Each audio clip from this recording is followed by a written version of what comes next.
Je m'appelle Brigitte, et je pense souvent à ce que ma vie aurait pu être si ma mère n'était pas tombée malade. Elle est décédée quand j'avais 6 ans, et à partir de là, tout a changé. Notre maison était autrefois remplie de son rire, et des photos de notre petite famille heureuse couvraient tous les murs. Papa l'a très mal vécu. Pendant des mois, il ne parlait presque pas. Il allait au travail, rentrait, et moi, j'essayais de rester discrète, de ne pas le déranger. Je ne comprenais pas vraiment la mort, à l'époque. Je demandais sans cesse quand maman reviendrait du paradis. Papa se contentait de me serrer très fort dans ses bras, sans rien dire. Puis il a rencontré Sandrine lors d'un événement professionnel. Elle a commencé à venir dîner à la maison, et j'ai remarqué que papa souriait de plus en plus. C'est sûrement pour ça que je n'ai rien dit quand, peu à peu, les photos de maman ont disparu des murs, remplacées par de nouvelles, avec Sandrine. Brigitte, Sandrine et moi avons quelque chose à te dire, m'a dit papa un soir. Ils m'ont assise dans le salon. Je me souviens avoir tripoté l'ourlet de ma robe, nerveuse. Sandrine et moi allons nous marier. Elle va venir vivre avec nous et devenir ta nouvelle maman. Tu verras, tout sera merveilleux. Mais ce n'était pas merveilleux. Dès leur retour de lune de miel, Sandrine a commencé à tout changer. Elle a réaménagé les meubles, repeint les murs et instauré ce qu'elle appelait les règles de la maison. Brigitte, ta chambre est encore en désordre, répétait-elle chaque matin. Une jeune fille doit garder son espace propre. Et baisse un peu d'un ton quand tu joues, j'ai mal à la tête. J'étais obligée d'aider pour les corvées, même si je n'avais que 6 ans. Quand je me plaignais à papa, il disait simplement « Écoute Sandrine, ma chérie. Elle sait ce qui est bon pour toi. » Un jour, je les ai entendus se disputer dans leur chambre. J'ai collé mon oreille à la porte pour essayer de comprendre. « Elle ne s'adapte pas, Jean, » disait Sandrine. « Peut-être qu'elle serait mieux chez ta mère. Elle dit toujours à quel point ça lui manque d'avoir de la famille autour. » Non, a répondu papa dans un souffle. J'ai promis à Sarah. Je lui ai juré que je prendrais soin de Brigitte. Et il y a l'argent qu'elle a laissé pour ses études. J'ai donné ma parole, il servira à ça. Je ne le savais pas encore, mais les choses allaient empirer. 1 an plus tard, Sandrine est tombée enceinte. Et tout a de nouveau basculé. Papa était aux anges. Sandrine n'arrêtait pas de parler du fait qu'elle allait enfin avoir son propre enfant. Ces mots m'ont fait plus de mal que toutes les corvées réunies. Car c'est ce que j'étais pour elle, l'enfant d'une autre. Jamais la sienne. Quand Emma est née, j'avais 8 ans. Je me souviens d'être restée avec papa dans le couloir de la maternité, à regarder à travers la vitre ma petite sœur, minuscule, emmitouflée dans une couverture rose. Papa souriait à pleines dents. « Tu es une grande sœur maintenant, Brigitte, » m'a-t-il dit, fier. « Tu vas aider à t'occuper d'Emma, n'est-ce pas ?» J'ai hoché la tête avec enthousiasme, sans comprendre ce que ça voulait vraiment dire. Mais je l'ai vite appris. Quand ils ont ramené Emma à la maison, Sandrine n'a pas perdu une minute pour me transformer en assistante personnelle. Brigitte, va chercher des couches propres. Brigitte, leef les biberons. Brigitte, tiens Emma pendant que je passe un coup de fil. Les demandes ne s'arrêtaient jamais. À 9 ans, je savais déjà changer une couche, préparer du lait en poudre et cuisiner de la purée pour bébé. Pendant que les autres enfants jouaient dehors après l'école, moi, je réduisais des bananes en purée et mélangeais des céréales de riz pour Emma. Un samedi, j'ai supplié, mais je veux aller à l'anniversaire de Sarah. Emma a besoin de toi ici, a répondu Sandrine sèchement. Elle fait ses dents, elle est grognon. Et puis, quelqu'un doit nettoyer le désordre dans la salle de jeu. À mesure qu'Emma grandissait, mes responsabilités aussi. Je devais constamment la surveiller, qu'elle ne tombe pas, qu'elle n'avale pas n'importe quoi. Pendant ce temps, elle était couverte de cadeaux et d'attention. Chaque caprice était récompensé par un jouet ou une friandise. À 4 ans, elle a compris qu'elle pouvait me faire punir quand elle voulait. Et elle en a bien profité. Une fois, elle a renversé exprès son jus sur sa nouvelle robe, puis a couru voir Sandrine en pleurant. Brigitte m'a poussée. J'ai passé le week-end enfermée dans ma chambre. Une autre fois, elle a cassé son jouet musical préféré et m'a accusée. C'est Brigitte qui jouait avec quand il s'est cassé. Même si j'étais en train de faire mes devoirs à ce moment-là, j'ai perdu mon argent de poche pendant un mois pour en racheter un. Le pire, c'est quand elle a découpé sa robe de fête avec des ciseaux, puis les a cachés dans mon sac. Sandrine les a trouvés lors d'une de ses inspections de ma chambre. « Comment peux-tu être aussi jalouse ?» a-t-elle crié. « Tu sais combien coûtait cette robe ?»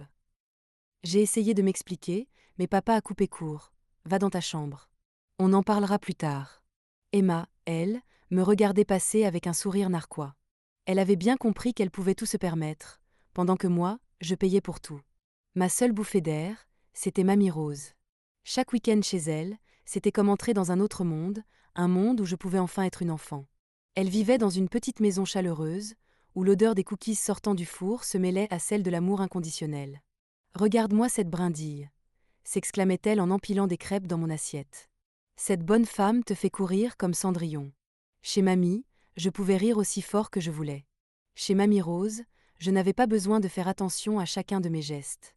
Quand Emma est venue une fois avec moi, elle a vite compris que ses caprices habituels ne fonctionneraient pas là-bas. Mais je veux une glace avant le dîner, a-t-elle réclamé en tapant du pied. Jeune fille, a répondu Mamie d'un ton ferme, ici, on dîne d'abord. Et les crises ne sont jamais récompensées. Emma n'est jamais revenue. Chez Mamie, c'est nul, a-t-elle dit à nos parents. Ce qu'elle voulait dire, c'est que chez Mamie, les règles s'appliquaient à tout le monde, sans exception. Puis est arrivé le jour où tout a basculé. Emma faisait une scène spectaculaire parce qu'elle ne voulait pas faire ses devoirs. Et Mamie était justement en visite. Jean, a-t-elle dit à papa d'une voix sévère, cet enfant est affreusement gâté.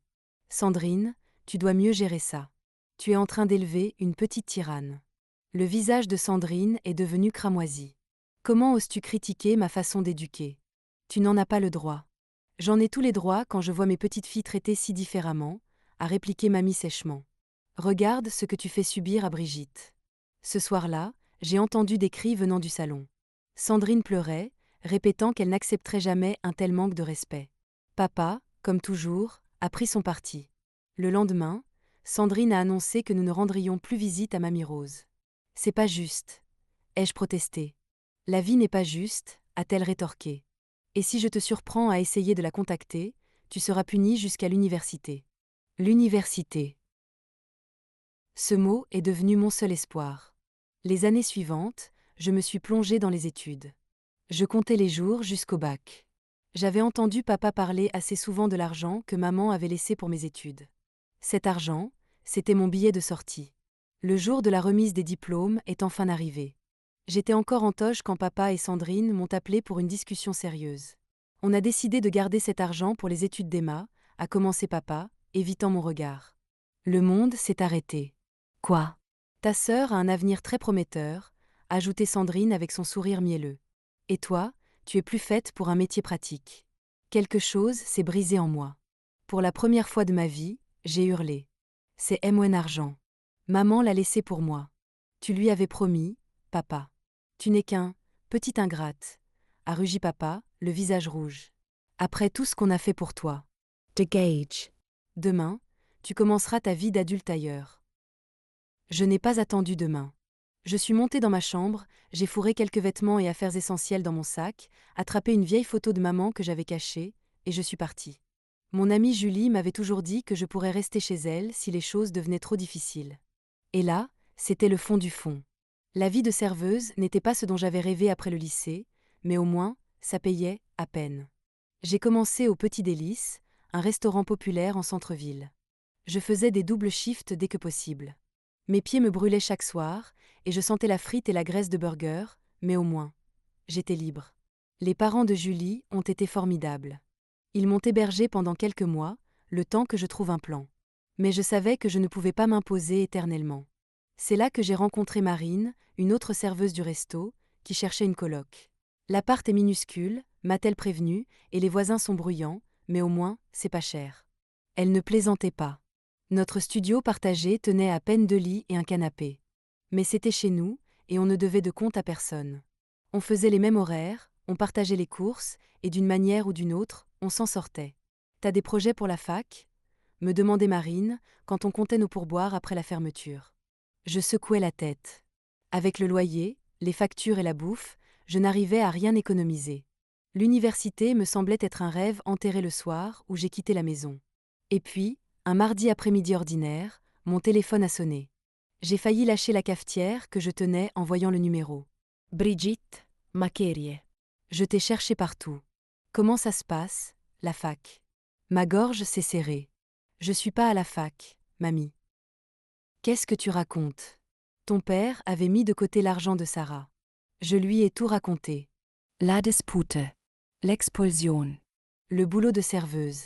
À la fin, j'étais en larmes dans la salle de pause du resto. Mamie est restée silencieuse, si longtemps que j'ai cru qu'on avait été coupés. Ces égoïstes, a-t-elle soufflé, la voix tremblante de rage. Écoute-moi bien, Brigitte. Je vais payer tes études. Et pas de discussion. Mamie, non, je peux pas te demander ça. Tu ne me demandes rien. Je le fais. Ta mère était comme une fille pour moi, et je ne les laisserai pas voler ton avenir. Tu as déjà regardé des universités? Je pourrais tenter la fac du coin, ils ont des cours du soir. Parfait. On va inscrire pour le semestre prochain. Mais Brigitte, gardons ça entre nous. Je n'ai aucune envie de devoir reparler à ton père. Ni à cette femme. J'ai ri à travers mes larmes. Teen kvite mamie, moin und plus. Et c'est comme ça que je suis devenue serveuse à plein temps et étudiante à mi-temps. Ma journée commençait à 5 heures du matin avec les révisions.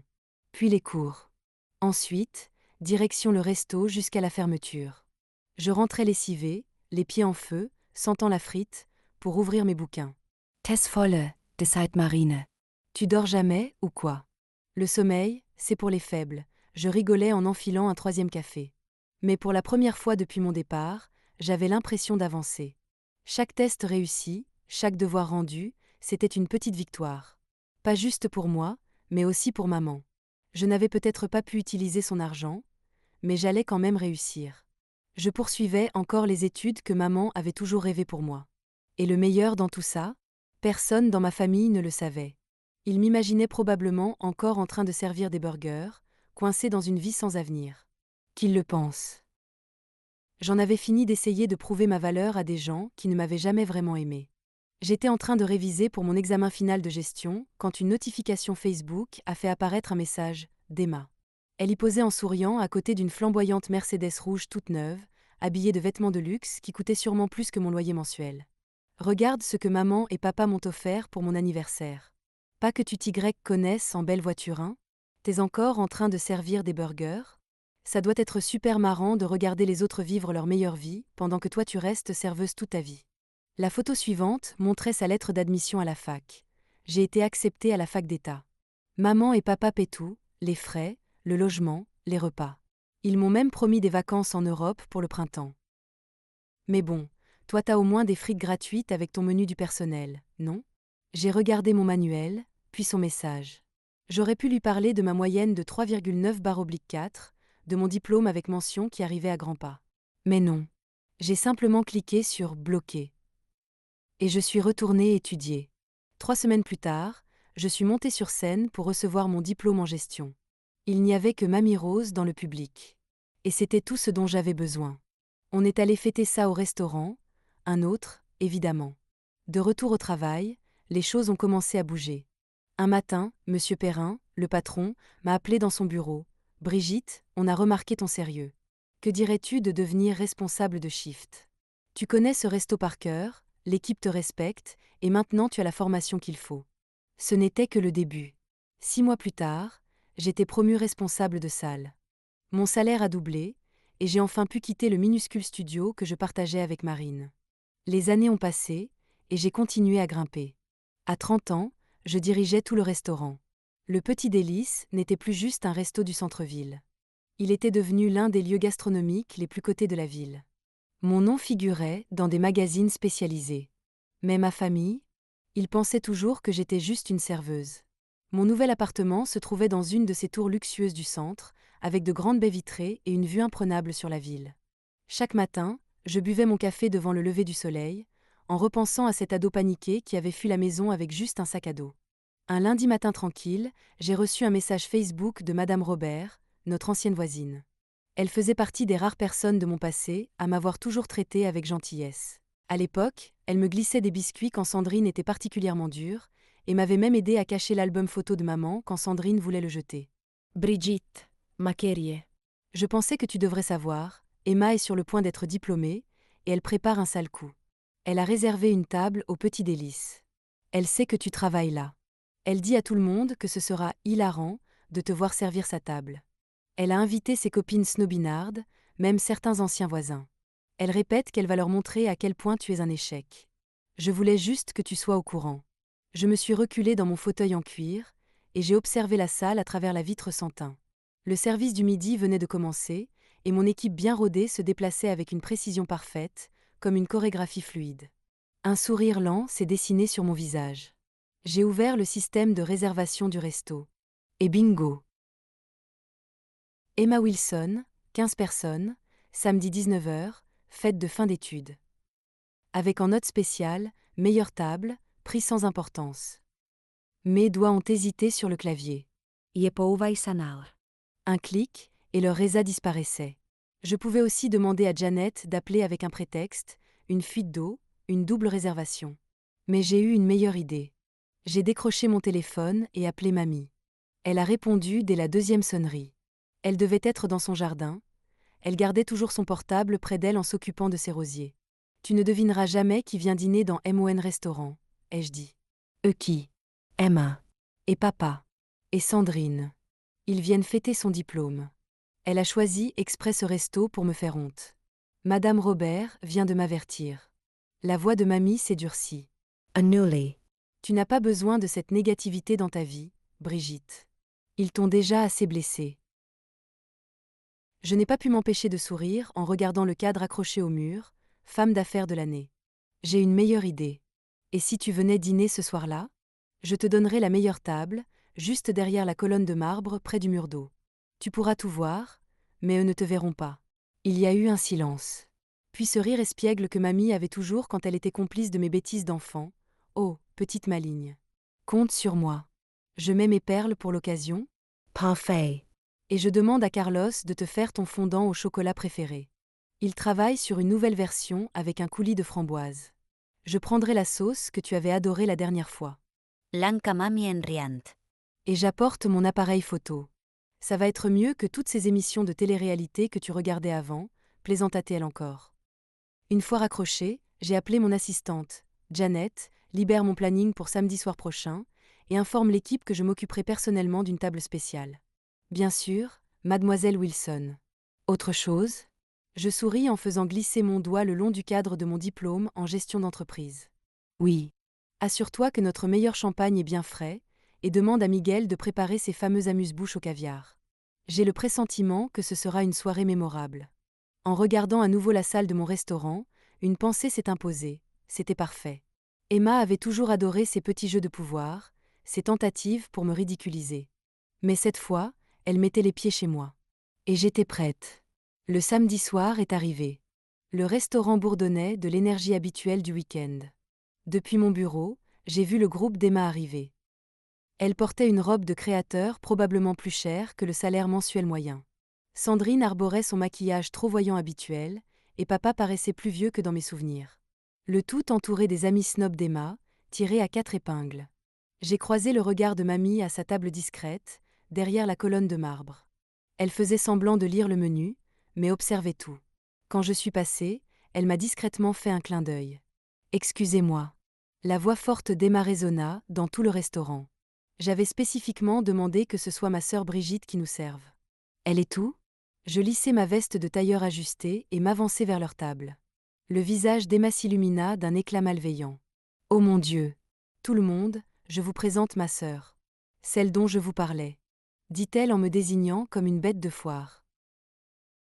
Toujours serveuse, après toutes ces années. Moi je viens de finir la fac, et elle sert toujours des plats. Les rires fusèrent autour de la table, menés par Emma. Même papa ricana un peu, sans oser me regarder. Sandrine, elle, affichait ce rictus supérieur dont je me souvenais trop bien. Regardez ses fringues, souffla Emma à ses copines. On dirait bien ce qu'on peut se permettre avec un salaire de serveuse.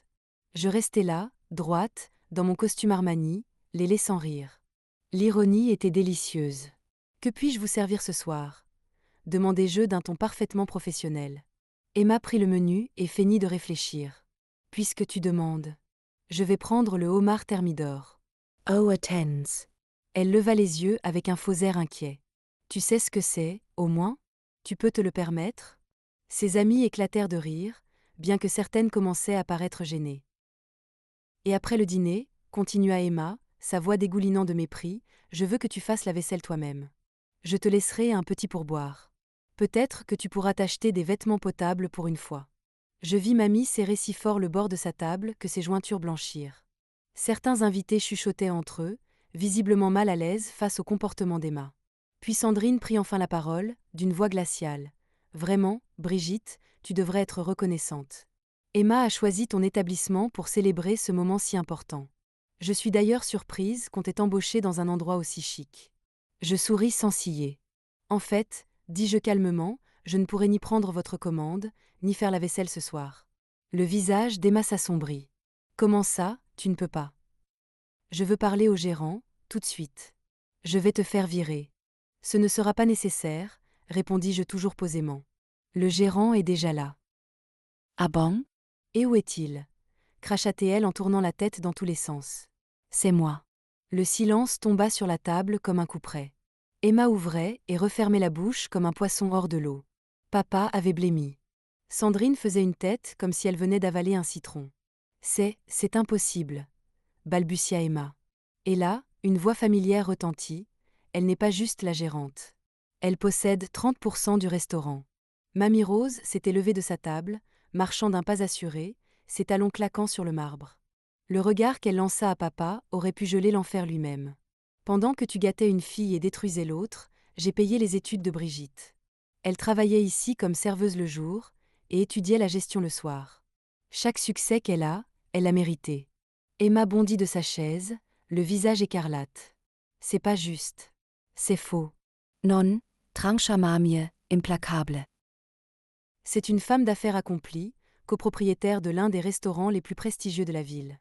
Elle a acheté son propre appartement de luxe, pendant que toi, tu vis toujours au crochet de ton père. C'était ça que tu voulais dire? Papa tenta de dire quelque chose. Maman, tais-toi, Jean Wilson, coupa mamie d'un ton tranchant. Tu as laissé cette femme te retourner contre ta propre fille. Tu as donné l'argent de ses études, l'argent que sa mère avait laissé pour elle, à quelqu'un d'autre. Elle reprit, d'une voix plus dure encore. Mais tu sais quoi? Je répare les choses. J'ai déjà modifié mon testament. Tout ce que je possède ira à Brigitte. Chaque centime. Sandrine se leva d'un bond. Tu ne peux pas faire ça. Emma est aussi ta petite fille. Emma a reçu tout sur un plateau d'argent toute sa vie, répondit mamie froidement. Elle n'a pas besoin de mon argent. Par contre, vu ce que j'ai vu ce soir, elle aurait bien besoin d'un peu de décence humaine. Emma perdit alors complètement le contrôle. Elle attrapa son verre de vin et le lança à travers la table, brisant assiette et couvert dans un fracas violent. Emma lança son verre si violemment qu'il fit voler la vaisselle dans tous les sens. C'est pas juste. Vous êtes tous jaloux de moi. Sécurité, appelai-je d'une voix calme. 2 hommes en costume noir apparurent aussitôt. Veuillez escorter ces personnes hors de l'établissement. Vous ne pouvez pas nous mettre dehors, hurla Sandrine. Vous savez qui on est? Oui, parfaitement, répondis-je sans hausser le ton. Des fauteurs de troubles qui saccagent mon restaurant. Sortez maintenant, ou j'appelle la police et je porte plainte pour les dégâts. Emma tenta d'attraper une autre assiette, mais l'un des agents de sécurité lui attrapa le bras avant qu'elle n'aille plus loin. Papa, lui, restait planté là, l'air perdu. Alors qu'ils étaient escortés jusqu'à la sortie, il se retourna. Brigitte, s'il te plaît, est-ce qu'on peut parler? Je lui tournai le dos. Et je partis, sans un mot. Les mois qui suivirent, il tenta tout. Appel, email, il est même venu au restaurant une fois. Je l'ai fait raccompagner par la sécurité. C'était il y a 5 ans. Depuis, le Petit Délice est devenu le restaurant le mieux noté de la ville, et j'ai ouvert 2 autres établissements. Mamie, fidèle à sa promesse, a bien modifié son testament. Mais heureusement, elle est toujours en pleine forme à 75 ans, s'occupant de ses rosiers avec passion et venant tous les dimanches savourer son fondant au chocolat préféré au restaurant. La semaine dernière, j'ai reçu un message d'Emma. Quelque chose du genre « J'ai changé, je veux arranger les choses ». J'ai fait comme je fais toujours avec ce genre de message venu de ce passé-là. Supprimé. Et je suis retournée travailler. Il y a des chapitres qu'il vaut mieux laisser définitivement refermés.